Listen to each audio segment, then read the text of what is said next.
You are the vanguard of knowledge and consciousness, a new wave in a vast ocean of possibilities. On the other side of that door, there's a world starving for new ideas, new leadership. I've been out there for 30 years. She's a wildcat. Oh, she'll rub up against your leg and purr until you pick her up and start petting her, and then out of nowhere, she'll swat you in the face.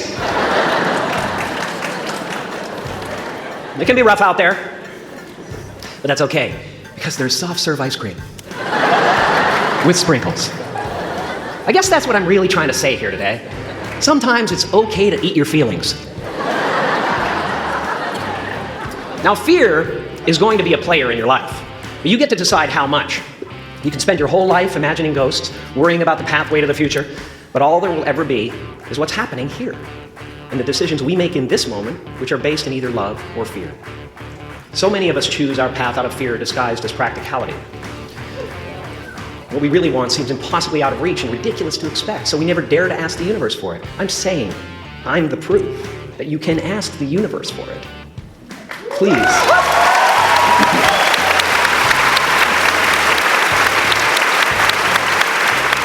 And if it doesn't happen for you right away, it's only because the universe is so busy fulfilling my order.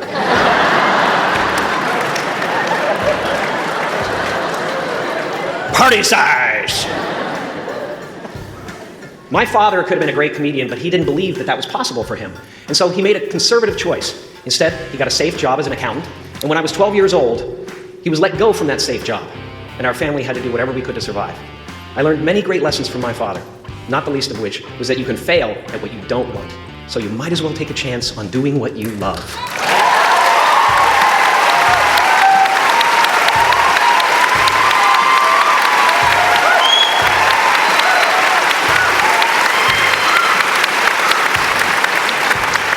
It's not the only thing he taught me, though. You know, I watched the effect of my father's love and humor and how it altered the world around me. And I thought, that's something to do. That's something worth my time. It wasn't long before I started acting up. You know, people would come over to the house and they'd be greeted by a 7-year-old throwing himself down a large flight of stairs. They would say, "What happened?" And I would say, "I don't know. Let's check the replay." I'd go back to the top of the stairs and come back down in slow motion.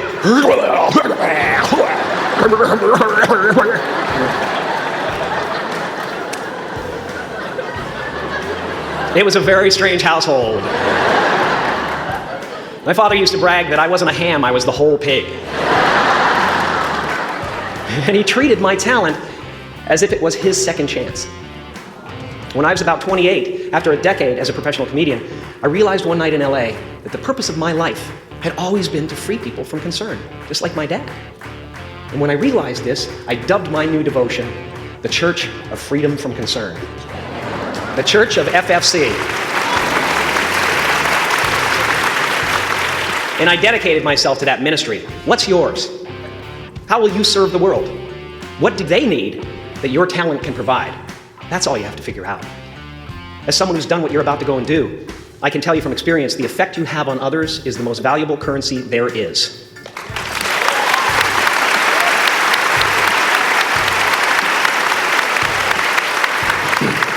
Because everything you gain in life will rot and fall apart, and all that will be left of you is what was in your heart.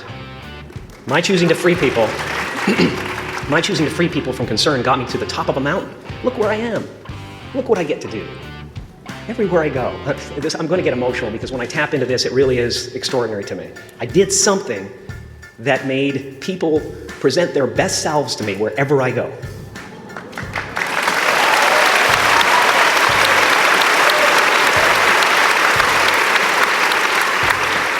I am at the top of the mountain, and I was, and the only one I hadn't freed was myself, and that's when my search for identity deepened.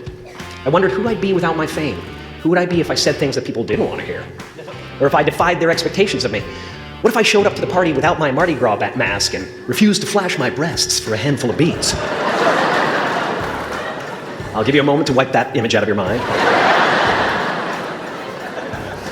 But you guys are so ahead of the game. You already know who you are. And that peace that we're after, lies somewhere beyond personality, beyond the perception of others, beyond invention and disguise, even beyond effort itself. You can join the game, fight the wars, play with form all you want, but to find real peace, you have to let the armor go. Your need for acceptance can make you invisible in this world. Don't let anything stand in the way of the light that shines through this form.